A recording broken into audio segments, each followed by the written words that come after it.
애니메이션 부분에 보면 컨스트레인이 있죠. 얘네들 이제 어사인 컨트롤러인데 이제 어떤 특정 기능이에요. 내가 타겟을 한 대상을 따라가라. 위치를. 그래서 포지션 컨스트레인으로 얘를 이렇게 찍어줍니다. 왜냐면 중심축이 여기 있죠. 이 더미 중심축도 여기 있죠. 그래서 중심축과 똑같은 형태를 컨스트레인을 걸어주는 거예요. 포지션 컨스트레인 이런 식으로 걸어줍니다. 얘도 마찬가지로 포지션 컨스트레인을 걸어줍니다. 단축키로 만들어주면 좋은데 네. 지금 단축키 만들기가 귀찮아서 이렇게 수동을 하고 있습니다.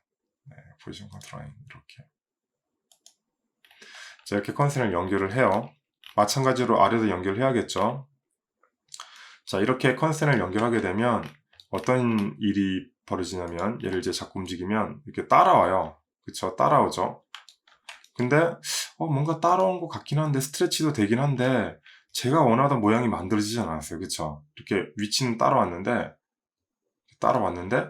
이 모양이 이렇게 이어졌으면 좋겠고 얘도 이렇게 이어졌으면 좋겠는데 각도가 내가 원하는 대로 안 되어 있죠. 네. 왜냐면 포지션 컨스트레인을 썼기 때문에 위치만 따라오게 했기 때문에 그래서 이제 회전에 대해서도 이 끝점을 쫓아오게끔 만들어 줄 겁니다. 그래서 그 회전은 루겟 컨스트레인을 쓸 거예요.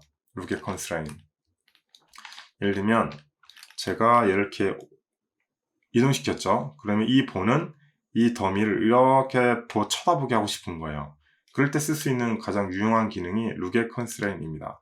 루겟 컨스트레인은 이제 이 본을 선택하고 포지션은 이 앞에 녀석 더미를 선택했잖아요. 근데 루겟은 바라보는 대상이어야 되니까 뒤에 있는 이 더미를 선택해야겠죠. 그래서 끝에부터 하는 게 좋아요.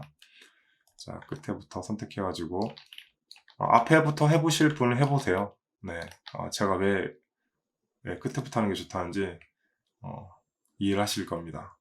자, 여기 보면 루겟 컨스트레인이 있어요. 얘를 선택하고 저는 이 더미를 찍을 겁니다.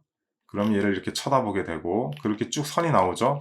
자기가 쳐다보고 있는 방향을 알려주는 건데 저 이 방향 보기 싫어서 이거 체크해서 없애고요. 그 다음에 두 번째 번 선택하고 마찬가지로 컨스트레인 하고 루겟으로 이렇게 찍어줍니다. 쳐다보는 거 싫기 때문에 찍어주고요. 자, 컨스트레인, 루겟 컨스트레인 이렇게 찍어주고요. 그리고 뷰.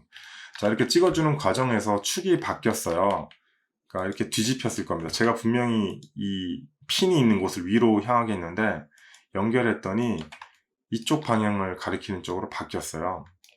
네, 로컬로 바꾸면 자, 이 축 방향은 기본적으로 이 3D Max의 좌표계랑 똑같아요. 위 Z, 이쪽이 Y, 이쪽이 X. 그러니까 어떤 특별한 설정을 하진 않는 이상 루겟 컨스트레인의 어떤 축 방향을 3D Max가 갖고 있는 기본 좌표계에 맞춘 거죠. 이 루겟 컨스트레인이. 그래서 이 루겟 컨스트레인, 만약 그게 마음에 들지 않으면 바꿀 수 있는데 여기 보면 이제 루겟 컨스트레인에 대한 옵션이 나오죠. 본을 선택한 다음에 혹시 이런 옵션이 안 나면 본을 선택한 다음에 다시 모션 패널로 가면 돼요. 모션 패널. 그 다음에 여기에 자, 루겟 컨스트레인 되어 있는 부분을 확인하시면 됩니다. 여기에 보면 기본 설정 값이 3D Max가 갖고 있는 기본 값으로 바꾸라는 식으로 작용되어 있기 때문에 이렇게 되면 원래 제가 Y를 위로 두었는데 그쵸? 이 핀 방이 위로 두었는데 강제적으로 바뀐 거잖아요. 이 컨스트레인 때문에. 그래서 90도 회전을 하게 돼버린 겁니다. 자, 이 부분들이 이제 마음에 들지 않는다면은 이제 여기 아래에 보면 소스 업로드라고 있어요. 얼라이먼트. 그러니까 위쪽 방향이 뭐냐고 이제 알려주는 거예요. 지금 3D Max는 위쪽 방향이 Z죠. Z가 위쪽 방향이라고 알려주고 있는 거고 그게 기본이기 때문에 Z라고 되어 있는 거예요. 근데 위쪽 방향이 나는 Z가 싫어. 그냥 수학하는 것처럼 Y로 할래 그러면 Y로 선택해주면 돼요. 근데 Max는 Z로 둬도 상관은 없어요. 왜냐면 기본 축 방향이기도 하고 근데 뭐 이제 알아보기 쉬운 방향은 역시나 Y죠.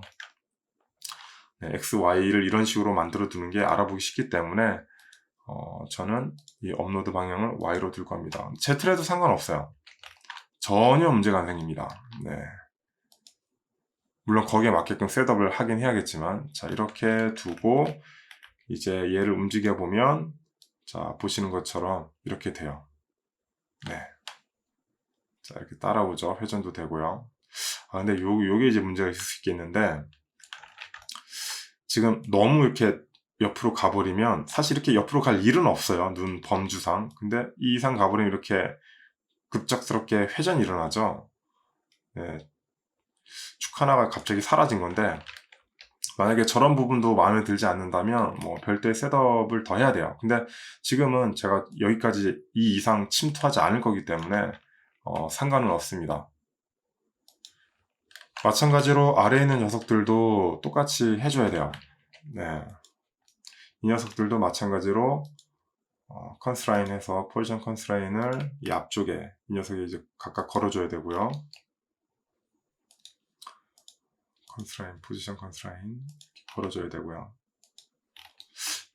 반복해서 보여주는 식인데, 이런 건 그냥 빨리빨리 넘어갈까요? 아니면 하나씩 보여줘야 될까요? 이렇게 오랜 시간이 걸리지 않으니까 그냥 이렇게 한 번씩 보여드리는 게 뭐 반복도 되고 좋은 것 같아요. 이번엔 거꾸로 해볼까요? 제가 거꾸로 이렇게 오면 좋다고 말씀드렸잖아요. 잘 됐네요. 반대로 했을 때 무슨 현상이 생기냐? 루겟을 본이 이렇게 돼버려요. 귀찮죠? 이렇게 뒤집어져 버리는 게. 이런 귀찮은 것 때문에 제가 거꾸로 이렇게 하시라고 말씀드렸던 거예요. 여기서도 그냥 하면 되죠. 루겟으로 내가 바라볼 더미만 잘 찍어주면 잘 복구시킬 수 있습니다. 네, 저런 거 하기 싫으면 거꾸로 하시는 게 더 낫죠. 루겟으로 이 더미가 어느 녀석이지? 네, 이 녀석인가 보네요. 이렇게 그러면 완성이 됐습니다. 자, 그러면 가장 하위 단계의 이 더미 컨트롤러는 만든 거예요. 그럼 이런 식으로 움직였을 때 눈 모양처럼 보이죠? 직관적이죠? 네, 직관성을 만들기 위한 장치이기도 하면서 자동화를 만들기 위한 첫 단계라고 보시면 돼요. 이렇게 가장 이제 로우 단계의 더미를 만들었고요. 이렇게 한 단계가 끝나면 항상 세이브. 그 다음에 두 번째는 뭐냐면 얘네들이 이렇게 움직이는데 이렇게 멀리 가지 않게 이렇게 가버리면 문제잖아요. 이렇게 올라가도 안 되고, 그러니까 얘네들이 움직일 수 있는 범위를 정해야 되는데, 그러니까 일종의 제한을 거는 거예요. 그리고 움직이더라도 눈이 구형태이기 때문에 이렇게 직선으로 움직이는 게 아니라 원으로 이렇게 알맞게 움직여야 되죠. 그 부분을 이제 하기 위한 제동 장치를 두 번째 더미를 통해서 진행할 겁니다.